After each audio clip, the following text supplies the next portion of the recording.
siya. Ayun guys, yung isa oh.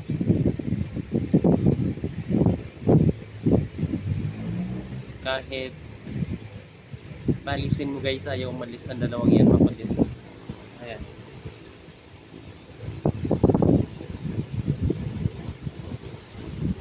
Ayan guys.